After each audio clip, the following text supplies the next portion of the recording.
সুপ্রিয় দর্শক, স্বাগত জানাচ্ছি সম্পাদকীয়তে। আমি ওমর ফারুক।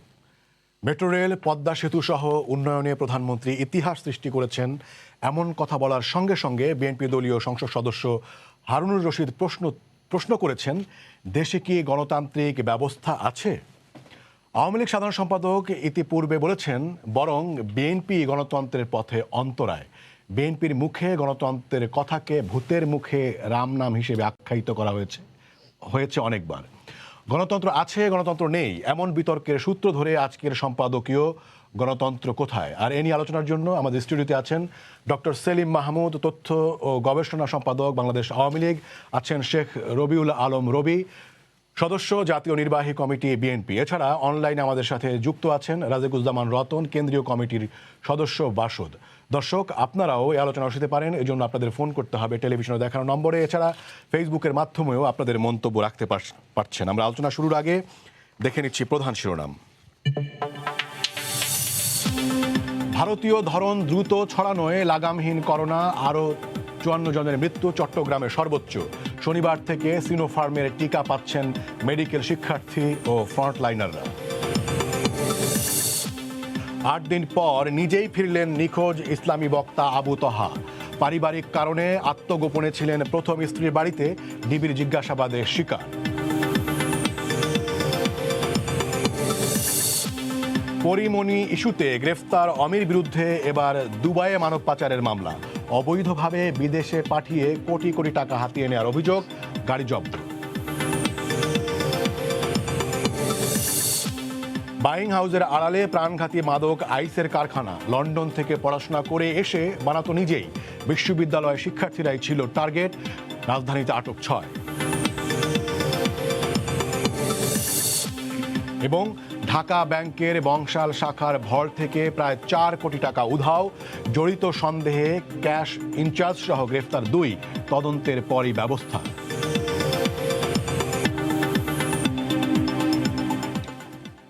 আপনাদের তিনজনকেই স্বাগত জানাচ্ছি আমাদের এই আজকের এই আলোচনায়। আমি প্রথমেই শেখ রবিউল আলম রবি, আপনাকে দিয়েই শুরু করতে চাই। গণতন্ত্র প্রশ্নে আপনারা সবসময় বর্তমান সরকারের, বিশেষ করে গত কয়েক মেয়াদ নিয়ে আপনারা সমালোচনা করে আসছেন, এবং পাল্টা উত্তরে সরকারের তরফ থেকে বেশ কিছু কথা বলা হয়। সেটি হচ্ছে যে, যেটি ওবায়দুল কাদের যেটি বলছেন যে রাজনৈতিক কৌশল হিসেবে বিএনপি হত্যা এবং ষড়যন্ত্রকে নিয়েছে, এবং বিএনপি মুখে গণতন্ত্রের কথা বলে কিন্তু তাদের অন্তরে হচ্ছে ষড়যন্ত্র এবং প্রতিহিংসা। এর পাশাপাশি তিনি যেটি সামনে রেখেছেন সেটি হচ্ছে যে 21শে আগস্টের যে ঘটনা, সেটি আসলে গণতন্ত্রের বা মুক্তিযুদ্ধের চেতনার কোন চেতনার ভেতরে যায় সেটি তিনি প্রশ্ন রেখেছেন। তো আপনারা সরকারের গণতন্ত্র নিয়ে তাদের অবস্থান নিয়ে আপনারা প্রশ্ন তুলেছেন, তারা এই প্রশ্ন তুলেছেন, এর উত্তর আপনি কি বলবেন? ধন্যবাদ আপনাকে, ধন্যবাদ সম্পাদকীয় দর্শকদেরকে। তার আগে জানা উচিত যে গণতন্ত্র কি। হ্যাঁ না, গণতন্ত্র তো একটা প্রক্রিয়া। এই প্রক্রিয়াটা কি? প্রক্রিয়াটা হচ্ছে যে রাষ্ট্র ব্যবস্থাপনায় সর্বস্তরে জনগণের প্রত্যক্ষ পরোক্ষ অংশগ্রহণ। সেটাই এক কথায় গণতন্ত্র। গণতন্ত্র অনেক সংজ্ঞা আছে, অনেকভাবে আছে। এখন রাষ্ট্র ব্যবস্থাপনার প্রত্যেকটি সেক্টরে জনগণের প্রত্যক্ষ পরোক্ষ অংশগ্রহণ আছে কিনা, সেটি হচ্ছে গণতন্ত্র মাপার এই মুহূর্তের প্রধান ধরেন পরিমাপক। সেটি কি আছে? জনগণের সেই অংশগ্রহণের সুযোগ আছে রাষ্ট্র ব্যবস্থাপনায়? জনগণের প্রত্যক্ষভাবে তার জনপ্রতিনিধি নির্বাচনের সুযোগ আছে সরকার রেখেছে? সেখানে তো প্রশ্ন রয়েছে। দ্বিতীয়ত হচ্ছে যে আমাদের সরকার ব্যবস্থাপনাটা কি? পার্লামেন্টারি পদ্ধতির সরকার। সেই পার্লামেন্ট পদ্ধতির সরকারে ক্যাবিনেট জবাবদিহি থাকে পার্লামেন্টের কাছে, পার্লামেন্ট জবাবদিহি থাকে জনগণের কাছে। সেই প্রক্রিয়াটা কি আছে? দেখবেন যে নাই। একদলীয় পার্লামেন্ট, যেখানে বিরোধী দল করা হয়েছে তাও নিজের অনুগত বিরোধী দল, একই সাথে নির্বাচন করে এক দল সরকার গঠন করেছে, আরেক দলকে বিরোধী দল রাখা হয়েছে। মেম্বার অফ পার্লামেন্টের জনগণের পক্ষে কথা বলার কোনো সুযোগ পার্লামেন্টে নাই। সংসদের আবার সংসদীয় স্থায়ী কমিটিগুলি আছে, দেখবেন সেটা ফাংশন করছে না। তাহলে আপনার গণতন্ত্রটা থাকছে কোথায়? তাই তো এখন আসলে আমাদের রাষ্ট্র কাঠামো গণতন্ত্রের যে ভিতটাকে মজবুত করবার জন্য যে ভারসাম্য রাখা হয়েছে, আমাদের 3টি বিভাগ, শাসন বিভাগ, আইন বিভাগ, বিচার বিভাগ, সব কিছু শাসন বিভাগের অধীনে চলে গিয়েছে। বিচার বিভাগ, আইন বিভাগ স্বতন্ত্রভাবে ফাংশন করছে না। আমাদের সাংবিধানিক প্রতিষ্ঠান যেগুলি আছে রাষ্ট্রের বেসিক স্তম্ভ, সেগুলিও সরকার দলের অনুগত হয়েছে এবং সরকার সেখানে হস্তক্ষেপ করে নিজেদের নিয়ন্ত্রণে নিয়েছে। সংবিধিবদ্ধ প্রতিষ্ঠানগুলিও তাই, স্বায়ত্তশাসিত প্রতিষ্ঠানগুলিও তাই। এইরকম একটা রুদ্ধদ্বর শাসন ব্যবস্থা যখন কায়েম হয় তখন আর গণতন্ত্র কোথায় থাকে?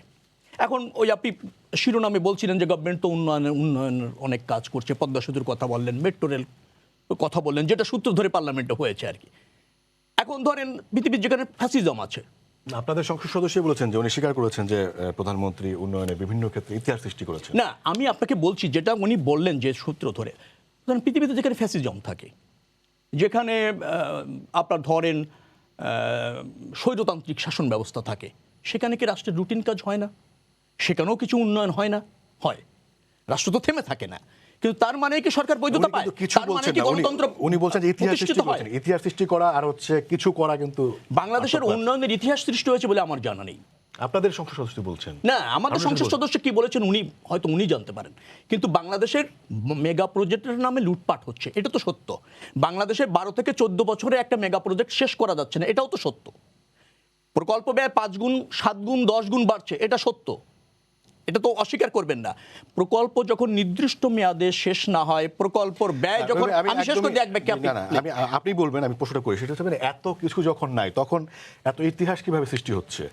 আপনার আন্তর্জাতিক গবেষণা প্রতিষ্ঠান ইনস্টিটিউট অফ ইকোনমিক্স পিস তাদের বৈশ্বিক শান্তি সূচক প্রকাশ করেছে, সেখানে দেখা যাচ্ছে বাংলাদেশ 7 ধাপ এগিয়েছে এবং নেপাল এবং ভুটানের পরেই হচ্ছে বাংলাদেশের অবস্থান।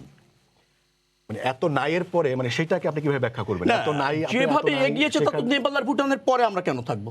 উপরেই তো থাকা উচিত ছিল।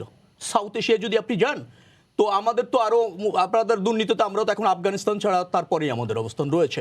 ব্যবসা বান্ধব পরিবেশে নেপাল ভুটানের নিচে আমরা। না না, আমি আপনাকে 7 ধাপ কি এগিয়েছে? শান্তিতে, শান্তিতে আমি শান্তির কথা তো বলছি না। রাষ্ট্র ব্যবস্থাপনা শুধু শান্তি না, প্লিজ আমি শেষ করব। আপনি ব্যবসা বান্ধব পরিবেশে পিছিয়েছি আমরা, প্রতিযোগিতার সক্ষমতা নেপাল ভুটানের পিছনে চলে গিয়েছে আমরা, আমাদের বেকারত্বের হার সাউথ এশিয়ার সবচেয়ে বেশি 4.4। এগুলি আপনি কোথায় বলবেন? দুর্নীতিতে বললামই আপনি যে আফগানিস্তানের পরে আমাদের অবস্থা। অর্থাৎ আমি আপনাকে শেষ করব, শুধু মেগা প্রজেক্ট দিয়েই গণতান্ত্রিক বৈধতা নেওয়া যায় না, সরকারের বৈধতা নেওয়া যায় না। সরকারের ক্রেডিবিলিটি অন্য জায়গায়। সরকার যেটা করবে সেটা হচ্ছে জনগণকে রাষ্ট্র ব্যবস্থাপনায় সম্পৃক্ত করবে আর জনগণের কাছে জবাব দিয়ে থাকবে, তাহলে গণতন্ত্র কিছুমাত্র হলো প্রতিষ্ঠিত হবে। ডক্টর সেলিম মাহমুদ, আমি আপনার কাছে আসতে চাই। সেটি হচ্ছে, আমি বিবিসির একটি রিপোর্টের দিকে আমি আপনার দৃষ্টি আকর্ষণ করি। সেটি ওনারা 2019 সালে একটি রিপোর্ট করেছিলেন। যেগুলো বলেছেন আমাদের সরকার সম্পর্কে এবং আওয়ামী লীগ সম্পর্কে, সেগুলো কিন্তু আমাকে জবাব দিতে হবে। না, সেগুলো আপনি দিবেন। আমি তার সাথে একটু যোগ করছি। উনি যেগুলো বলছেন তার সাথে উনি সেখানে বলা হচ্ছে যে কোনো দেশে গণতন্ত্র আছে কি নেই সেটি আপনি কি দেখে বুঝবেন, মানে সে লক্ষণটা কি, যদি নেই সেটি কি দেখে বুঝবেন। সেখানে ওনারা 10টা লক্ষণের কথা বলেছেন। একটা হচ্ছে প্রশ্নবিদ্ধ নির্বাচন, তারপরে বলা হচ্ছে যে একনায়করা নির্বাচন করে জনগণকে নিয়ন্ত্রণ করা, তারপরে হচ্ছে ভোটারদের অংশগ্রহণ কমে যাওয়া, সংসদ হবে একদলীয়, নিরাপত্তা বাহিনীর প্রভাব বেড়ে যাবে, দুর্বল হবে প্রতিষ্ঠানগুলো, রাষ্ট্রীয় প্রতিষ্ঠানগুলো, এরকম মানে 10টা বলা হয়েছে। মানে এই ধরনের, এটা কে বলেছে? এটা বিবিসির একটি রিপোর্ট করেছে 2019 সালে একটি। শুনেন, আমি ঢাকা বিশ্ববিদ্যালয়ের আইনের ছাত্র, সংবিধান বিজ্ঞানের ছাত্র। আমি বিশ্ববিদ্যালয়ে সাংবিধানিক আইন পড়িয়েছি, সরকার রাজনীতি পড়িয়েছি, আইনে আমি পিএইচডি করেছি ব্রিটেনের one of the best law school Dundee ইউনিভার্সিটিতে। তো বিবিসির যারা রিপোর্ট করেছে তাদের কাছ থেকে গণতন্ত্রের সূচকের নতুন করে শেখার কিছু নেই। আমি আপনাকে বলি, স্যার আইভর জেনিংস তিনি বলেছিলেন যে রুল অফ ল, এই যে কথাগুলো, এটার মর্মার্থ হচ্ছে রুল অফ ল, অর্থাৎ আইনের শাসন আছেন কি। তো আইনের শাসন আছে কিনা তার ইন্টারন্যাশনালি আরও ধরেন 100 বছর আগে, 100-150 বছর আগে এস্টাবলিশড কিছু প্রিন্সিপাল আছে যে একটি দেশে আইনের শাসন আছে কিনা তার জন্য কিছু মাপকাঠি আছে। তার জন্য আপনার বলেছে যে আইনের শাসন আছে, where there is a constitutional government there is rule of law. একটি সাংবিধানিক সরকার যেখানে আছে সেখানে রুল অফ ল আছে, এবং সেই ক্রাইটেরিয়াগুলো, সেখানে গণমাধ্যম সংবাদপত্র স্বাধীন কিনা, মত প্রকাশের স্বাধীনতা আছে কিনা, সেখানে বিচার বিভাগ স্বাধীন কিনা, তারপরে সেখানে সাংবিধানিক ইনস্টিটিউশনগুলো as per the constitutional frameworks provisions চলছে কিনা। হ্যাঁ, তো এই বিষয়গুলো কিন্তু ঘুরে ফিরে এগুলো আজকে এটা নতুন করে কিছু নেই। কিন্তু যে কথাগুলো আমি আপনাকে বলি, একটি রাষ্ট্রকে আপনি পরিমাপ কিভাবে করবেন, অনেকগুলো ওয়ে আছে। একটা হচ্ছে তার ইকোনমিক এম্পাওয়ারমেন্ট, তার অর্থনৈতিক শক্তি বৃদ্ধি হয়েছে কিনা, অর্থাৎ তার অর্থনৈতিক যে ক্ষমতা ছিল সেই ক্ষমতাটা আইদার স্টেবিলাইজড হইতে হবে অথবা এর গ্রোথ হইতে হবে। দুই হচ্ছে সামাজিক সূচক, বিভিন্ন রকমের সামাজিক সূচক। তো আমার পৃথিবীতে এখন রাষ্ট্রগুলোকে কিন্তু এই দুভাবেই পরিমাপ করে, সামাজিক সূচক এবং অর্থনৈতিক সূচক। এবং ইন্টারেস্টিংলি উনি যে কথাগুলো বলছেন, দিস আর অল রেটোরিক্স। কারণ ইন্টারন্যাশনালি, আমি যে শুধু উদাহরণ দিই, আপনি যে কথাটা ইউ কারেক্টলি মেনশন, জাস্ট 3 মাস আগে আপনার নিকোলাস ক্রিস্টোফার নামটা নিশ্চয়ই শুনেছেন, যে নিউ ইয়র্ক টাইমসে একটা রিপোর্ট লিখেছিল। বাইডেন টেক ওভার করার পরে বাইডেনকে পরামর্শ দিয়েছিল নিউ ইয়র্ক টাইমস যে এই গত 1 বছরে প্যান্ডেমিক সিচুয়েশনে স্বয়ং মার্কিন যুক্তরাষ্ট্রেও দারিদ্র্যের হার বেড়ে গেছে। মার্কিন যুক্তরাষ্ট্র দারিদ্র্য হার বিমোচনের জন্য কাকে ফলো করবে সেটা কিন্তু ওই টাইটেলের শিরোনামে বলে দিয়েছিল, লুক টু বাংলাদেশ। বাংলাদেশ দারিদ্র্য বিমোচনের মডেল হিসাবে বাংলা, এবং সেখানে কেন কথাগুলো বলছি, সেখানে প্রত্যেকটা সূচকের কথা বলা হয়েছে। বাংলাদেশ তারা দেখিয়েছে এই শেখ হাসিনার সময় গত 12 বিষয় হচ্ছে গণতন্ত্র। হ্যাঁ, হ্যাঁ, গণতন্ত্রের ইন্ডিকেশনের দিক থেকে বা ইন্ডেক্সের দিক থেকে সেগুলো ঠিক আছে কিনা। হ্যাঁ, এবার আমি বলছি আপনাকে, গণতন্ত্র প্রশ্ন হচ্ছে অনেস্টলি স্পিকিং, আমরা এখন সেই পর্যায়ে নাই যে দু একটা ওয়েস্টার্ন কান্ট্রি, দু একটা ওয়েস্টার্ন ইনস্টিটিউট আমাদেরকে সার্টিফিকেট দিবে, ইয়েস তোমাদের এখানে রুল অফ ল আছে, তোমাদের এখানে গণতন্ত্রে। আমরা সেই পর্যায়ে নেই। রেদার আমরা ইন্টারন্যাশনালি, গ্লোবালি উই আর এ পাওয়ার। এখন আমি আপনাকে বলি কিছু বাস্তব কথা। ডেমোক্রেসি নিয়ে, অর্থাৎ মানুষের অধিকার, নাগরিক অধিকার, ডেমোক্রেসি নিয়ে কাজ করে একটা ইনস্টিটিউশন নাম হচ্ছে freedom house, western, very important, আপনি দেখেন গুগলে। তারা জাস্ট 6 মাস আগে যে রিপোর্ট পাবলিশ করেছে, তারা দেখিয়েছে পৃথিবীতে 64টি দেশ তার গত 14 বছর ধরে, না 15 বছর ধরে ডেমোক্রেসি কার্ভ নিম্নগামী, এবং সেখানে ইউরোপিয়ান কয়েকটা দেশও আছে। এবং ইয়াশি মঙ্ক ওয়েস্টার্ন ওয়ার্ল্ডে এখন সবচেয়ে নামকরা স্পিকার, যে হার্ভার্ডে রেগুলার স্পিচ দেয়, তিনি নিজেই বলেছেন যে ডেমোক্রেসি, সেই ফ্রিডম অফ দ্য রিপোর্টের মতো ভেরি, যে ডেমোক্রেসি ইটসেলফ ইন ক্রাইসিস। এখন আমরা যে রকম একটা পরিস্থিতিতে আছি, সেখানে আমাদের এই যে তিনি যে কথাগুলো, সূচকগুলোর কথা বললেন, ওয়ার্ল্ড ব্যাংক, আপনি দেখুন এই যে ওয়ার্ল্ড ব্যাংক, তিনি কিছু ইকোনমিক ইন্ডিকেটরের কথা বলেছেন, কিছু মেগা প্রজেক্টের কথা বলেন। মেগা প্রজেক্ট বাংলাদেশ যেগুলো ধরছে প্রত্যেকটা বাস্তবায়ন হচ্ছে। এবং আমরা এই যে মানে বড় আকারে মেগা দুর্নীতি হচ্ছে। শোনেন, এখানে উনি কি বললো, আমি কি বললাম, ইট ডাজন্ট ম্যাটার। ম্যাটার হচ্ছে গ্লোবাল যারা সার্টিফিকেট দেওয়ার এখতিয়ার, world Bank, IMF, Asian development bank, এই যে ইনস্টিটিউশন, ওয়ার্ল্ড মানে ইউএনের বিভিন্ন এজেন্সি, তারা কি বলছে? তারা বঙ্গবন্ধু কন্যা জননেত্রী শেখ হাসিনাকে চ্যাম্পিয়ন বলছে globally, in terms of development, in terms of আপনার যেটা আমি বললাম যে অ্যাকাউন্টেবিলিটি। একটা জিনিস বলেন, democracy, development and rule of law go together. আপনার গভর্নেন্স, আমি আপনাকে বলি 90s ওয়ার্ল্ড ব্যাংকের একটা তথ্য ছিল, যে প্রিন্সিপাল, যে আপনাকে ইন টার্মস অফ ডেভেলপমেন্ট, আপনি যদি উন্নয়নের সূচকে এগোতে চান, তাহলে আপনাকে গভর্নেন্স ঠিক করতে হবে। গভর্নেন্স ছাড়া কোনো রাষ্ট্রের ইকোনমিক উন্নতি হয় না। আমরা এই যে ইকোনমিক পাওয়ার হিসেবে আমাদের যে উত্থান, বলা হয় যে মানে যে সকল দেশে আপনার একনায়কতন্ত্র আছে, সেখানে অনেক উন্নয়ন হয়, সেইটা আপনি কিভাবে করবেন? আমরা তো একনায়কতন্ত্র নাই, কিন্তু যদি মানে অনেক একনায়ক দেশেও তো উন্নয়ন হয়। হ্যাঁ, সে তো ডেমোক্রেসি হিসেবে ক্লেম করছে না। যেমন China is not a democracy, they practice communism, Chinese model. হ্যাঁ, এখন উনি যে কথাগুলো বলছেন, আমাদের কোন সাংবিধানিক প্রতিষ্ঠান, ওনাকে প্রশ্ন করি, আমাদের কোন সাংবিধানিক প্রতিষ্ঠান তার যে কনস্টিটিউশনাল ম্যান্ডেট, লিগ্যাল ম্যান্ডেটের বাইরে কাজ করছে? আমাদের ইলেকশন কমিশনের যে প্রভিশনস আছে কনস্টিটিউশনে এবং আরপিওতে যে সমস্ত বিধান আছে বা অন্যান্য আইনে, সেই মাফিক চলছে। এখানে আপনার অন্যান্য আপনি দেখেন সাধারণত যেটা হয় ডেভেলপিং ওয়ার্ল্ডে একটা ম্যাসিভ পলিটিসাইজেশন হয় এরকম কনস্টিটিউশনাল বডিগুলোতে। আপনি দেখেন বাংলাদেশের কোনো একটা কনস্টিটিউশনাল বডিতে রাজনৈতিক নেতা আছে? নো। যাদেরকে দেওয়া হয়েছে আইদার একাডেমিক ব্যাকগ্রাউন্ড আছে আর প্রফেশনাল ব্যাকগ্রাউন্ড আছে, তারা কিন্তু হ্যাঁ এটা নিয়ে তাদের যোগ্যতা নিয়ে আপনি প্রশ্ন তুলতেই পারেন। পৃথিবীর সব দেশেই মানুষের কারো না কারো যোগ্যতা নিয়ে প্রশ্ন তুলতে পারে, কিন্তু আমাদের যে এখন যে আমাদের যে স্ট্রাকচার, এখন আমাদের স্ট্যাটাস আমরা যেখানে আছি, আপনি তো সার্টিফিকেট দেওয়ার কেউ না। যারা globally important, World Bank, IMF, UN এজেন্সিগুলো, তারাই তো আমাদেরকে সার্টিফিকেট দিচ্ছে ইন টার্মস, যেমন আপনার ইয়েতে আমাদের এসডিজিতে আমরা ওয়ান অফ দ্য থ্রি, মানে এসডিজির যে বাস্তবায়নের ক্ষেত্রে one of the three countries in the world. চারটিখানি ব্যাপার না তো, এসডিজি গোল তো এটা তো সবার জন্য, পৃথিবীর সব দেশের জন্য।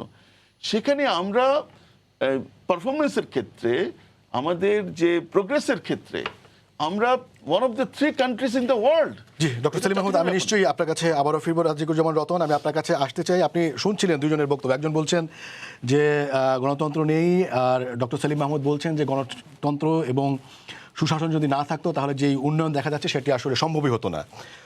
আপনার কি মত? আমরা যেটি শুরুতেই প্রশ্ন রাখছিলাম, গণতন্ত্র আছে নাকি নেই? আপনি শুরুতে বলেছিলেন যে গণতন্ত্র কোথায়। এটার উত্তর হলো গণতন্ত্র আছে আমাদের স্বপ্নে, গণতন্ত্র আছে আমাদের সংগ্রামে। আমরা আমাদের ছাত্র রাজনীতি থেকেই সেই স্বৈরশাসকের বিরুদ্ধে লড়াই করার সময় একটা স্বপ্ন দেখেছিলাম, একটা গণতান্ত্রিক সমাজ হবে, গণতান্ত্রিক ব্যবস্থা হবে। সেই স্বপ্ন আমাদের পূরণ হয়নি, ফলে সংগ্রামটা এখনো আমাদের বহাল আছে। বাস্তবে আমরা কি দেখছি? ক্ষমতায় থাকলে সবাই নিজেকে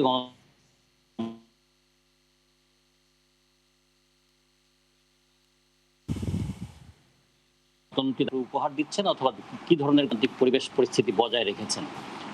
এখন গণতন্ত্রের সূচকের মধ্যে অনেক কথা বললেও সাধারণভাবে যদি বলি, গণতন্ত্রের একটা ফিলোসফিক্যাল দিক থাকে। সেটা কি? যে ভিন্ন মতকে সহ্য করা, যেটাকে ফিলোসফিক্যাল টলারেন্স বলে। এটা হচ্ছে গণতন্ত্রের একটা ভিত্তি। যে কারণে ভলতেয়ার একটা কথা বলেছিলেন যে আমি তোমার কথা গ্রহণ নাও করতে পারি, কিন্তু তোমার কথা বলার স্বাধীনতাটা দেওয়ার জন্য প্রয়োজনে আমি জীবন দেবো। এটাকে আমরা বলি যে এসেন্স অফ ডেমোক্রেসি। তার সঙ্গে গণতন্ত্রের আছে কি প্র্যাকটিক্যাল দিক। প্র্যাকটিক্যাল দিক কি? বিরোধী মতগুলো তা প্রকাশ করবার মতো একটা পরিবেশ আছে। বিরোধী দল মতগুলো তাদের প্রকাশ করতে পারে, সেগুলো নিয়ে যাচাই হতে পারে, বাছাই হতে পারে, এবং তার বহিঃপ্রকাশ ঘটে কিসের মধ্য দিয়ে? বহিঃপ্রকাশ ঘটে নির্বাচনের মধ্য দিয়ে। জনগণের কাছে যান, জনগণ কোনটাকে গ্রহণ করবেন, কোনটাকে বর্জন করবেন, সেটা জনগণের কাছে এটা জাস্টিফাইড হবে, এবং তারপরে যারা আবার ক্ষমতায় থাকবেন তারা প্রতি মুহূর্তে জবাবদিহি করবেন। এই জন্য অ্যাকাউন্টেবিলিটি এবং ট্রান্সপারেন্সি, এই দুটো বিষয় আবার গণতন্ত্রের সঙ্গে যুক্ত হয়েছে। সামগ্রিকভাবে গণতন্ত্র হচ্ছে একটা ব্যবস্থা, এবং উন্নয়নের সঙ্গে গণতন্ত্রের আসলে কোনো সম্পর্ক নাই। উন্নয়ন তো আমাদের পরাধীন দেশে হয়েছে। আমাদের এই ব্রিটিশ আমলের সবচেয়ে বড় মেগা প্রজেক্ট কি ছিল? মেজর প্রজেক্ট ছিল রেল স্থাপন করা। ব্রিটেনে 1825 সালে রেল হয়েছে, আর ভারতবর্ষে তারা রেল কিন্তু 1855 সালেই করেছে। মানে কত দ্রুত তারা রেলটাকে এখানে নিয়ে এসছে। এটা একদিকে একটা বিরাট একটা মেগা প্রজেক্ট না? আজকে সময় চিন্তা করলে এটা বোঝা যাবে না। আজকে আমরা স্বাধীনতার পরে কত মাইল আমরা রেলপথ স্থাপন করেছি, কিন্তু ব্রিটিশ আমলে আমাদের 2700 কিলোমিটার রেলপথ স্থাপিত হয়েছিল এই বাংলাদেশে, আর ভারতে তো 63,000 কিলোমিটার। তাহলে একটা মেগা প্রজেক্ট তো ছিল। তাহলেই কি ব্রিটিশ শাসনটা গণতান্ত্রিক ছিল? আমাদের যে চা শিল্প, সেটার গোড়াপত্তন তো হয়েছিল ব্রিটিশ আমলে। আমাদের যে চিনির কারখানা, সেটা তো গোড়াপত্তন হয়েছিল ব্রিটিশ আমলে। কিংবা পাকিস্তান আমলে আইয়ুব খানকে কত বড় স্বৈর শাসক আমরা বলেছি, কিন্তু কত বড় বড় মেগা প্রজেক্ট করেছেন না, উন্নয়নের দশক পালন করেছেন। পাট শিল্পের যাত্রা তো শুরু হয়েছিল আইয়ুব খানের আমলেই ধরতে গেলে। কিংবা কমলাপুর রেল স্টেশনের মতো বড় বড় প্রজেক্ট, কিংবা স্বৈরাচারী হোসেন মোহাম্মদ এরশাদের বিরুদ্ধে আমরা এই তিনজনেই লড়াই করেছি। তার সময় সেই উপজেলা এখনো সেটা বহন করে যাচ্ছি। ফলে উন্নয়ন হলেই সেটা গণতন্ত্র হয় না। দেখতে হবে তার সঙ্গে সব স্বচ্ছতা আছে কিনা, জবাবদিহিতা আছে কিনা, উন্নয়নের নামে আবার লুটপাট হচ্ছে কিনা, যত টাকায় উন্নয়ন হতে পারতো তার চেয়ে বেশি টাকা জনগণকে দিতে হচ্ছে কিনা, উন্নয়নের সুফল কে পাচ্ছে, আর উন্নয়নের দুর্ভোগটা কার কাঁধের উপর আসছে। যেমন মাথাপিছু আয় আমাদের বেড়ে গিয়ে এখন $2,227 হয়েছে। এটা যেমন খুবই উল্লাস এবং আনন্দের বিষয়, কিন্তু একদিকে আমাদের পরিসংখ্যানে আছে, পকেটে নাই। এইরকম পরিস্থিতি হয়েছে যে জনগণ তো দেখছে যে মাথাপিছু আয় তার বেড়েছে, কিন্তু মাথাপিছু যে ঋণ বাড়ছে, প্রতি সন্তান ভূমিষ্ঠ হওয়ার সঙ্গে সঙ্গে তার যে 80,000 টাকার উপর একটা ঋণ হয়ে যাচ্ছে, এই ঋণটা তো সে করে নাই, কিন্তু ঋণের বোঝা ঋণের সুদ শোধ দেওয়ার জন্য এবার বাজেটেও আমাদের ৬৮,০০০ কোটি টাকা খরচ করতে হলো। এগুলো নিয়ে প্রশ্ন তোলা এবং এগুলো নিয়ে জবাবদিহিতা করার পরিবেশটা নামই তো হচ্ছে গণতান্ত্রিক পরিবেশ। আর সেলিম ভাই খুব ভালো কথা বলেছেন যে রুল অফ ল দিয়ে বুঝতে হবে যে একটা দেশে গণতন্ত্র আছে কিনা। কিন্তু রুল অফ ল সবসময় কিন্তু গণতন্ত্রের ইন্ডিকেশন না। যদি আইনের শাসন হয় তাহলে সামরিক আইনও তো একটা আইন। তা সামরিক আইনের শাসনকে আমরা গণতান্ত্রিক আইন শাসন বলবো? আমরা তো অনেক সময় দেখছি যে রুল অফ ল এর পরিবর্তে we are ruled by law, মানে রুলাররা যে রুল তৈরি করছেন তাদের আমরা রুলড হচ্ছি। ফলে সেক্ষেত্রে রুলটাকেও প্রশ্ন করা, আইনটাকেও প্রশ্ন করার সক্ষমতা থাকতে হবে গণতান্ত্রিক ব্যবস্থা। যে আইনে দেশ চলছে এটা কি গণতান্ত্রিক আইন? যদি গণতান্ত্রিক আইন না হয় সেটা পাল্টাবার জন্য একটা আন্দোলন এবং সংগ্রাম করার পরিবেশ। সামগ্রিক ব্যবস্থায় আমরা যদি বলি গণতন্ত্র, তাহলে গণতন্ত্র কিন্তু বাংলাদেশের সবচেয়ে দুর্বল অবস্থায় আছে এবং গণতন্ত্র একটা ভঙ্গুর অবস্থায় আছে। উন্নয়নের অনেক কিছু আমরা দেখছি, তার জন্য কাউকে হয়তো আমরা সাধুবাদ দিতে পারি, কাউকে প্রশংসাও করতে পারি, কিংবা উন্নয়ন হয়েছে বলে আমরা তার কিছু ছিটেফোঁটা সুফল যে পাচ্ছি না সেটাও আমরা বলবো না।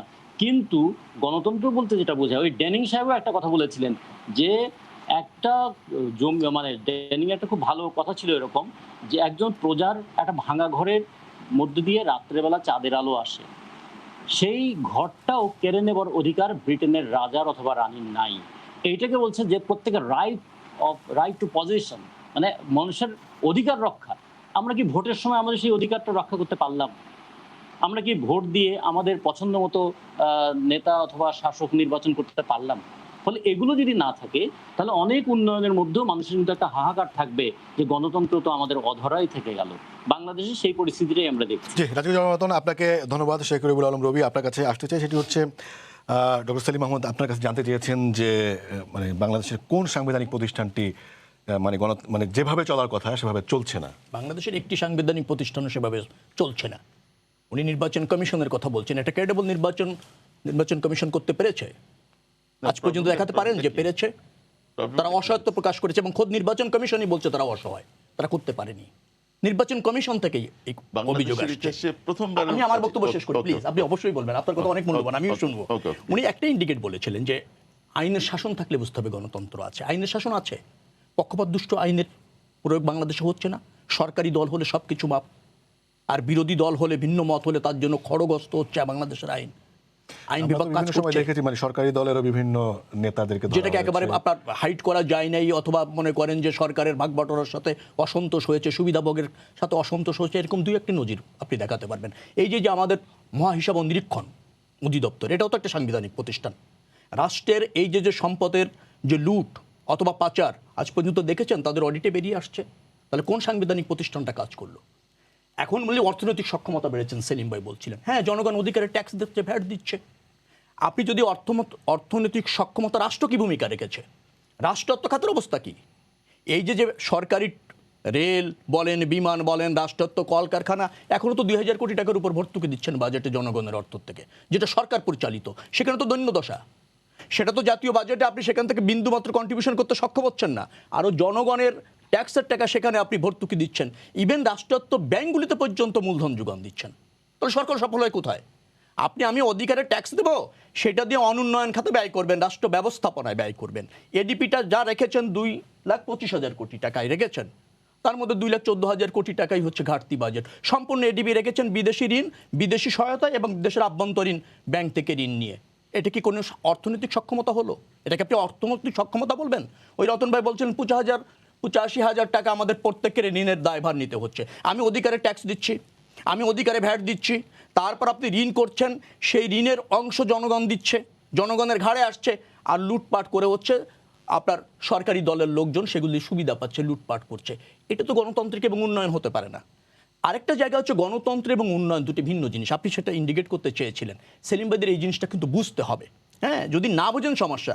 এই যে ধরেন উনি আন্তর্জাতিক বললেন যে আমাদের এখন আর কারো সার্টিফিকেট নিতে হয় না, আবার ওনার বক্তব্যের মধ্যেই উনি বিশ্ব ব্যাংক, IMF বিভিন্ন ধরনের সার্টিফিকেটের কথা বলছেন।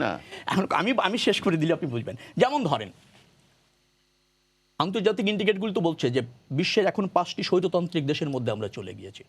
তারা তো এও বলেছে যে সংবাদপত্রের স্বাধীনতা বাংলাদেশে একেবারেই তলানিতে। তো আন্তর্জাতিক বিভিন্ন সংস্থারই বক্তব্য, তাই না? তো এখন এই যে আপনি আরেকটা কথা আমি বলা খুব প্রয়োজন, সেটা হচ্ছে যে আমাদের জিডিপির মনে রাখবেন, আমাদের 28 লাখ বা 30 লাখ কোটি টাকা আমাদের জিডিপি, তার প্রায় 50% আপনি লোন নিয়ে ফেলেছেন। খুব ভয়ঙ্কর। এখন আপনি উন্নয়ন মেগা প্রজেক্ট দেখাচ্ছেন, ঋণ নির্ভর প্রকল্প করছেন, প্রকল্পের ব্যয় বাড়াচ্ছেন। আমি এই কথা বলতে আবারও বাধ্য হচ্ছি। আপনি জিডিপি, আপনি যেটা প্রবৃদ্ধি রেখেছেন, আপনার মূলধনী যন্ত্রপাতি আমদানি কমে গিয়েছে, কাঁচামাল আমদানি কমে গিয়েছে, আপনার বেসরকারি খাত, ব্যক্তি খাতে ঋণ প্রবাহ কমে গিয়েছে, উৎপাদন কমে গিয়েছে, এরকমের সময় 7.2 আপনি প্রবৃদ্ধি রাখছেন। অর্থাৎ এই আয় ব্যয় ঘাটতি প্রবৃদ্ধি এডিপি বাজেটে যেগুলি আসছে, যেটা দিয়ে সেলিম ভাইরা বোঝাতে চান যে অর্থনৈতিক সক্ষমতা বেড়েছে, সেখানে তো দৈন্যদশা রয়েছে, জরাজীর্ণতা রয়েছে। এখন জবাবদিহি কার কাছে আপনি করবেন? সেলিম ভাইদের তো কারোর কাছে জবাবদিহি করা লাগছে না, কার্যকর পার্লামেন্ট নাই, পার্লামেন্ট মেম্বারদের জনগণের কাছে জবাবদিহিতা নাই বিধায় আপনারা শুধু উন্নয়নের স্লোগান শুনছেন, প্রকৃত অবস্থা উন্নয়নটাকে শুধুমাত্র স্লোগানই মনে করছেন। অবশ্যই। জি, ডক্টর সেলিম মাহমুদ। জি, উনি যে কথাগুলো বলুন, প্রথমত দেখুন যে কথাগুলো উনি বলছেন সেগুলো কিন্তু করোনা পরিস্থিতির সময় হি ইজ টকিং। উনি কিন্তু 2 বছর আগে, মানে গত বাজেটের আগে এই কথাগুলো বলেননি, বলার কোনো সুযোগও ছিল না। এখন সারা বিশ্বে, পৃথিবীর অনেক দেশে তার বাজেট দিতে পারছে না। সেই অবস্থায় কিন্তু আমি দেখুন, খেয়াল করেন, ওয়ার্ল্ড ব্যাংক প্রজেক্ট করেছে, ইটস অন রেকর্ড, আপনি গুগলে দেখুন, ওয়ার্ল্ড ব্যাংক প্রজেক্ট করেছে পৃথিবীর একমাত্র দেশ বাংলাদেশ যার গ্রোথ হবে এবার 5.1%, ওয়ার্ল্ড ব্যাংকের। IMF বলেছে 7.5%, এশিয়ান ডেভেলপমেন্ট বলেছে 7.2%। উনি যে কথাগুলো বলছেন, ওনাকে আমি বলছি যে উনি, আই থিঙ্ক আপনি এন্টারপ্রেনার মনে হয়, আর ইউ অ্যান এন্টারপ্রেনার, ব্যবসায়ী। পৃথিবীতে এখন কেউ একটা 500 কোটি টাকার প্রজেক্ট, 2000 কোটি টাকার প্রজেক্ট, 200 কোটি, ইভেন 100 কোটি টাকার প্রজেক্ট একেবারে সেলফ ফাইন্যান্সিং করে না। এটার জন্য ব্যাংক ফাইন্যান্সিং হচ্ছে, রাইট? এটা 80-20, 70-30, এটা আপনার ratio, debt equity ratio. Financing বিষয়টা আজকে আমি তো ছোটবেলা থেকে শুনে আসছি, ঘাটতি ঘাটতি ঘাটতি। Is there any instance in the history of Bangladesh the government of Bangladesh has failed to repayment? উনি যে কথাগুলো বললেন যে শিশুরা জন্ম নিচ্ছে ঘাটতির উপর, কি ঋণের উপর, নো, এটা ওই সেই হেনরি কিসিঞ্জার মার্কার কথা। হেনরি কিসিঞ্জার যে কথা কি বলেছিল, যে Bangladesh is a bottomless prospect, he is criminal who was against the independence of Bangladesh. কেন বলি আপনাকে, বঙ্গবন্ধু 3.5 বছরে বাংলাদেশের ইতিহাসে, শুধু বাংলাদেশ না, Bangladesh maybe one of the 2 or 3 countries in the world, বঙ্গবন্ধুর সময় মাত্র 3টা বছর, 73, 74, 75, এই আমাদের যে পার ক্যাপিটা ইনকামের গ্রোথ ছিল মোর দেন 50%, 3 বছরে। এবং বঙ্গবন্ধুর সময় লাস্ট ইয়ারে 75-এ আপনি দেখেন, গুগলে ম্যাক্রো ট্রেন্ডসে দেখেন, $278 ছিল 75-এ। সেটা 2 সামরিক সরকারের শেষে, জিয়াউর রহমান এবং এরশাদের 1989-এ এসে হয়েছে $280। খেয়াল করেন আপনি, 14 বছর পরে বঙ্গবন্ধুর যে পার ক্যাপিটা ইনকাম দিয়েছিল $278, আপনি গুগলে দেন ম্যাক্রো ট্রেন্ডসে, যারা গ্লোবালি এই পৃথিবীর বিভিন্ন দেশের জিডিপি নিয়ে কাজ করে এবং স্টক মার্কেটে যাদের ওয়ান অফ দ্য 3 ইনস্টিটিউশনস, এই macro Trends.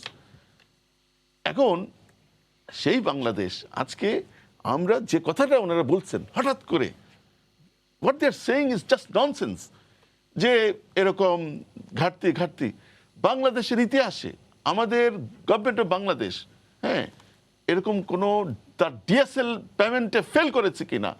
You are talking about এখন যে সময়টাতে আমরা কথা বলছি, একটা কোভিড পিরিয়ডে, কিন্তু রাষ্ট্রায়ত্ত যে প্রতিষ্ঠানগুলো আছে, সেগুলো তো মানে উনি যে কথা বলছে প্রাইভেট সেক্টরে, আমি দেখিয়েছি আমার গবেষণায়, আমাদের ওই যে 2-1 পশ্চিমা দেশে বসে গবেষণা করে বাংলাদেশের, কেউ বাংলাদেশের এই যে গ্রোথ, এই যে ইকোনমিক এম্পাওয়ারমেন্ট, এটা ক্রেডিট দিতে চায় কাকে? ওই কিছু এনজিওকে। বাংলাদেশের ব্র্যাক, গ্রামীণ ব্যাংক সহ সকল এনজিও মিলে আমাদের জিডিপিতে তাদের কন্ট্রিবিউশন লেস দেন 1%। আর এই যে প্রাইভেট সেক্টরের যে এম্পাওয়ারমেন্ট যেটা হয়েছে, this is because of the government of Bangladesh. আমাদের হাতে খুব বেশি সময় নেই, প্রত্যেকটা জায়গায় আমি রাজীব রতন ভাইয়ের কাছে যাবে, একটু যদি মানে সংক্ষেপে যদি আপনি ওনার একটা মন্তব্যের দিকে আপনার দৃষ্টি আকর্ষণ করুন। উনি বলেছেন যে উন্নয়নের সাথে গণতন্ত্রের সম্পর্ক নাই। ইয়েস আছে। কেন আমি বলি, আমাদের মতো ডেমোক্রেসিতে, আমাদের মতো কান্ট্রিতে আপনি যদি আপনার যদি অ্যাকাউন্টেবিলিটি না থাকে, আপনার গভর্নেন্স না থাকে, তাহলে তো আপনার যে উন্নয়নের যে স্ট্রাকচারগুলো সেগুলো ফাংশন করবে না। আপনি এটা কি সম্ভব? আমাদের যে এই যে ডেভেলপমেন্ট যেটা হচ্ছে, সেখানে যদি রুল অফ ল না থাকে, সেখানে যদি গভর্নেন্স না থাকে, এটা ওয়ার্ল্ড ব্যাংকের একটা বেসিক প্রিন্সিপাল যে আপনার development and governance go together. এখন এটা নিয়ে ডিবেট আছে। এখন যারা, উনি তো একজন বামপন্থী রতন ভাই, ওনাদের কিছু আছে। এখন সেই উন্নয়ন, আইয়ুব খানের উন্নয়ন আর ব্রিটিশ আমলের উন্নয়ন আর আজকের বা স্বাধীন বাংলাদেশের উন্নয়ন এক না।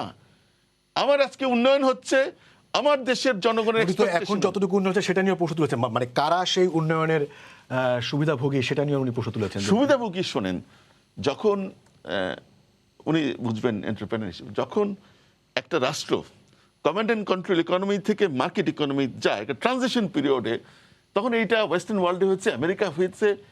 একটা জেনারেশন যারা এন্টারপ্রেনারশিপে আছে তারা ফুলি ফেপে বড়। মানে আপনি বলতে যাচ্ছেন যে মানে ট্রানজিশন পিরিয়ডে কিছু কিছু বিষয় মেনে নিতে হবে। এটা বাস্তবতা যে ট্রানজিশন পিরিয়ডে আপনি যখন একটা কমান্ড অ্যান্ড কন্ট্রোল ইকোনমি থেকে মার্কেট ইকোনমিতে যাবেন, তখন আপনার দুটো শ্রেণী বেনিফিশিয়ারি হবে। একটা শ্রেণী হচ্ছে যারা এন্টারপ্রেনারশিপে থাকবে, তারা এর বেনিফিটটা পাচ্ছে। দুই হচ্ছে কিছু মানুষ যারা ম্যানিপুলেট করছে, যারা যেহেতু নতুন নতুন কোথাও রেগুলেশন নাই। জি, ডক্টর সেলিম আহমদ, আপনাকে ধন্যবাদ। রাজকিশোর রতন, আপনার কাছে আসতে চাই, যেটি বলা হচ্ছে যে আপনি যে সকল প্রসঙ্গগুলো তুলেছেন সেগুলো মূলত ডক্টর সেলিম মাহমুদের মতে হচ্ছে যে ট্রানজিশনে আছি আমরা, সেটার আসলে একটা পার্শ্ব প্রতিক্রিয়া। যে আপনি কি বলবেন? আসলে পার্শ্ব প্রতিক্রিয়া যদি মূল প্রতিক্রিয়া ছাপিয়ে যায় তাহলে আতঙ্ক তৈরি হয়। যেমন ধরুন যে আমাদের বাজেট নিয়ে সংসদে একজন সংসদ সদস্য 10 মিনিটের বেশি আলোচনা করতে পারবেন না। এটা নিয়ে সংসদ সদস্যরা প্রশ্ন তুলেছেন, এই 10 মিনিটে কি প্রশংসা করব না বিশ্লেষণ করব, এটা হলো এক। তাহলে এখন ওখানে আমি অ্যাকাউন্টেবিলিটি বা তারা সরকার দলীয় সংসদ সদস্য, তারাও কিন্তু এটার সময়টা পাচ্ছেন না। কোনো বাজেট বড় বা কোনো বাজেট ঘাটতি, এটা কোনো আলোচনার বিষয় হতে পারে না। আমাদের বাজেট আরো বড় হতে পারে অথবা আমাদের ঘাটতিও বেশি হতে পারে যদি দেখা যায় এটা জনগণের স্বার্থের দিকে তাকিয়ে হচ্ছে। কি বাজেটের বরাদ্দগুলো কি জনগণের দিকে যাচ্ছে নাকি এটা আমলা প্রশাসন এর মধ্যেই ব্যয় হচ্ছে। এখন ধরুন জিডিপি প্রবৃদ্ধি পৃথিবীতে 22টা দেশে নাকি হয়েছে, আর বাকিগুলো সব জিডিপি সংকুচিত হয়ে গেছে। সেই ইউরোপ আমেরিকার দেশগুলো পর্যন্ত সবাই সংকুচিত। 22টা দেশের প্রবৃদ্ধি ইতিবাচক, তার মধ্যে প্রথম হচ্ছে গায়ানা, দ্বিতীয় হচ্ছে সাউথ সুদান, তৃতীয় হচ্ছে বাংলাদেশ। তাহলে বাংলাদেশ কিন্তু কম্পিটিশন এই সমস্ত দেশগুলোর সঙ্গে কম্পিটিশন করছে, এটা হলো এক। আমরা কিন্তু জাপানের সঙ্গে নই, আমরা কিন্তু সুইজারল্যান্ডের সঙ্গে নই, কিন্তু যদিও জাপানে সুইজারল্যান্ডের অনেক প্রজেক্ট আমাদের এখানে আছে এবং সুইজারল্যান্ডের ব্যাংকে আমাদের দেশের মানুষের টাকাও আছে। কম্পিটিশন না। আচ্ছা, না, আর একটা বিষয় হলো যে বৈশ্বিক শান্তিতে আমরা 7 নম্বরে আছি, তো আমাদের 7 ধাপে এগিয়েছি। তো একটা জিনিস খেয়াল করে দেখুন, ওই প্যারামিটার অনুযায়ী ফিলিস্তিন কিন্তু ইসরায়েলের চেয়ে 3 ধাপে এগিয়ে আছে। আজকেও গাজাতে মানে বোম নিক্ষেপ হলো, সেই ফিলিস্তিন নাকি শান্তিতে ইসরায়েলের চেয়ে 3 ধাপে এগিয়ে আছে। ফিলিস্তিনের অবস্থান হচ্ছে 138, ইসরায়েলের অবস্থান হচ্ছে 141। ফলে কোন প্যারামিটার দিয়ে বিবেচনা করবে এগুলো আমাদের দেখতে হবে ভালো করে, এবং সেটা আমাদের জনগণের মধ্যে তার প্রভাবটা কি পড়ে। আর আরেকটা বিষয় একটু আমাদের খেয়াল করা দরকার, যে আমাদের উন্নয়নের সঙ্গে গণতন্ত্রের সম্পর্কের কথা বলছি আমরা এই জন্য যে ডেভেলপমেন্ট আছে, ডেমোক্রেসি নাই, অথবা ডেমোক্রেসি আছে, ডেভেলপমেন্টটা কম হচ্ছে। সেই ক্ষেত্রে আমরা কোনটাকে প্রেফার করব? যে গণতন্ত্র থাকলে মানুষ অন্তত বুঝবে যে আমাদের অভাবটা কেন, আমাদের এটা কি সক্ষমতার অভাব, নাকি সম্পদের অভাব, নাকি আমাদের দক্ষতার অভাব। ফলে মানুষ তখন সেখানে ভূমিকা পালন করবে। এখন তো আমাদের সবকিছু এক ব্যক্তি নির্ভর হয়ে গেছে, এবং আমরা সবাই যে কোনো কথা আলোচনা করার সময় কিন্তু বলবো যে আমাদের মাননীয় প্রধানমন্ত্রী সবচেয়ে ভেবেছেন। তার মানে দেখুন ইনস্টিটিউশনগুলো কিভাবে আমাদের হয়েছে, আমাদের কনস্টিটিউশনটা চাপা পড়ে আছে, ইনস্টিটিউশনগুলো অকার্যকর হয়ে গেছে, এবং কনস্টিটিউশন এবং ইনস্টিটিউশন দুইটাই কিন্তু প্রায় অকার্যকর হয়ে গেছে। এমনকি আমাদের বড় বড় কমিশনগুলো, সেটা মানবাধিকার কমিশন বলি আর নির্বাচন কমিশন বলি, কমিশনগুলোর অবস্থা দেখলেও বোঝা যায় যে আমাদের এই কমিশনগুলো কতখানি ফাংশনেবল। জি, রাজকিশোর রতন, আপনাকে ধন্যবাদ। আমাদের খুব বেশি সময় নেই, আমি শেখ রবিউল আলম রবি আপনার কাছে আসতে চাই। আপনি বলেছেন যে সরকার যে উন্নয়নের কথা বলে সেটি হচ্ছে স্লোগান, এবং আওয়ামী লীগ কিন্তু আবার মনে করে যে আপনারা যে গণতন্ত্রের কথা বলেন সেটি হচ্ছে আবার স্লোগান। মানে আপনাদের বিভিন্ন সময়ের বিভিন্ন ভূমিকাকে সামনে রেখে তারা এই প্রশ্ন রাখেন।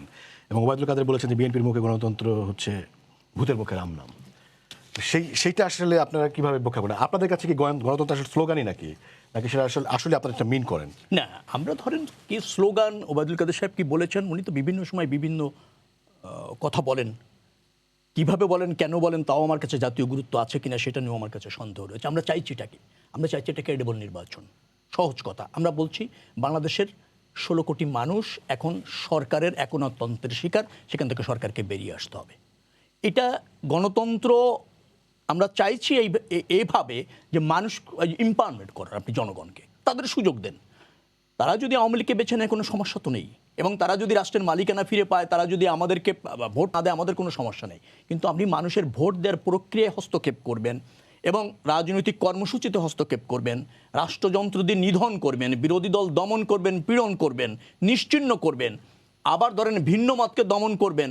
আপনার পছন্দর বা আপনার দলে হলে আইন অবাধ, সব সুযোগ রয়েছে এবং যা প্রয়োজন তার চেয়ে বেশি রয়েছে, আর অন্যরা হলে নিগৃহীত হবে। এই জায়গা থেকে আপনি বেরিয়ে আসেন। আপনি বাংলাদেশে, আমরা তো গণপ্রজাতন্ত্রী বাংলাদেশ করবার জন্য আপনি সংগ্রাম করেছি। যেমন নির্বাচন নিয়ে প্রশ্ন তুলছেন, আপনারা যে নির্বাচনে যান সেটা নিয়ে প্রশ্ন আছে যে আপনারা নির্বাচনকে বিতর্কিত করতেই মূলত নির্বাচনে যান। শুনুন, জনগণ যদি ভোট দিতে পারে এবং জনগণ প্রার্থীরা যদি অবাধ সুযোগ পায়, নির্বাচন বিতর্কিত করার কোনো সুযোগ নেই। নির্বাচন বিতর্কিত করা যায় না যদি মানুষ ভোট দিতে পারে। 91-তে বিতর্ক করা গিয়েছে, 96-তে করা গিয়েছে। আমি একটা বাক্য দিয়ে শেষ করতে চাই খালি। উনি বলছিলেন একটা কথা, আমাদের সময় 2001 থেকে 2006 6% উপর প্রবৃদ্ধি হয়েছে, এবং আপনি জেনেও অবাক হবেন 2006-07 যে বাজেট, সেখানে আমাদের প্রবৃদ্ধি হয়েছিল 6.7। একটা টেকসই অর্থনৈতিক ভিত কিন্তু আমরা মজবুত করেছিলাম।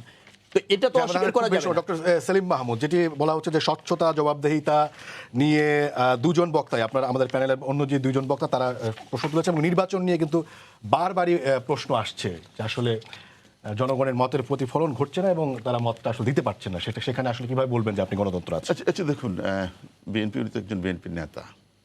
বিএনপি আমি অবজ্ঞা করছি না। বিএনপি হচ্ছে বাংলাদেশ হিস্ট্রিতে basically it started its journey as a king's party. King's party এই জেনারেশনের অনেকে হয়তো নাম শুনেছে। কিংস পার্টি হিসেবে বিএনপির জন্ম বাংলাদেশে, এবং বিএনপি কাদেরকে নিয়ে গঠিত? মূলত অধিকাংশ দিগ্বাজ ব্যক্তি, তারপরে basically association for the opportunist people. এখন এই যে গত এর আগে 1/11-এর 2 বছর, আওয়ামী লীগ সরকারের 12 বছর, 12.5 বছর চলছে, এই সময়ে বিএনপির অনেক নেতা তারা কিন্তু রাজনীতিতে নেই। তারা মনে করছে যে রেডিমেড কিছু নাই, কোনো পাচ্ছে না কোনো সুযোগ সুবিধা, দে আর অল ইনঅ্যাক্টিভ। এখন দ্য ফ্যাক্ট রিমেইনস, বিএনপির নেতারা টকশোতে জ্বালা একেবারে মানে খুব উত্তপ্ত বক্তব্য রাখছে, আবার তারাই আবার বলছে যে সংবাদপত্রের স্বাধীনতা নাই।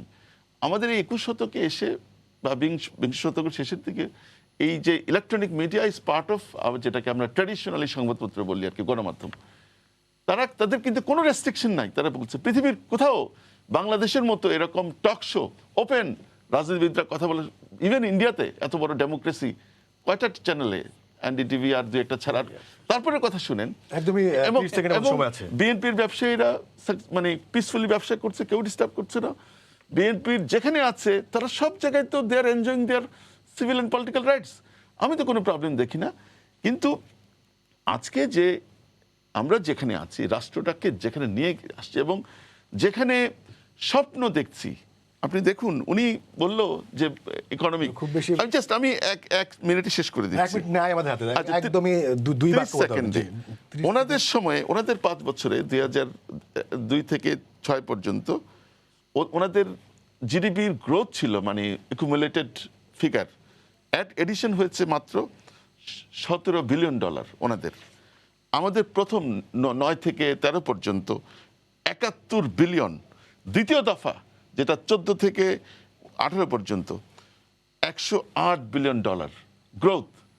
আপনি ওনাদেরটা বেড়েছে গাণিতিক হারে, আমাদেরটা ভাইব্রেন্ট অ্যান্ড জিওমেট্রিক হারে বেরিয়েছে। এখন এই রাষ্ট্রকে আমাদের নেত্রী একটা উন্নত বিশ্বে নিয়ে যাওয়ার উনি একটা পথ পরিক্রমায় আছেন। 2041 সালে তিনি একমাত্র রাষ্ট্রনায়ক যে বাংলাদেশকে উন্নত বিশ্বে নিয়ে যাওয়ার একটা পরিকল্পনা নিয়েছেন। এবং আরেকটা বিষয় হচ্ছে জনগণ ওনাদের কথা শুনছেন না। এই জন্য তারা জানে বাংলাদেশের মানুষ এই পর্যন্ত যা কিছু পেয়েছে সব বঙ্গবন্ধু এবং শেখ হাসিনার জন্য পেয়েছি। ডক্টর সেলিম মাহমুদ, আপনাকে ধন্যবাদ। ধন্যবাদ শেখ রবিউল আলম রবি এবং রাজিকুজ্জামান রতন, আপনাদের তিনজনকেই। দর্শক, আপনাদেরও ধন্যবাদ জানিয়ে শেষ করছি আজকের সম্পাদকীয়। আগামীকাল আবারও দেখা হবে রাত 10টায়। দেখার আমন্ত্রণ রইল। শুভরাত্রি।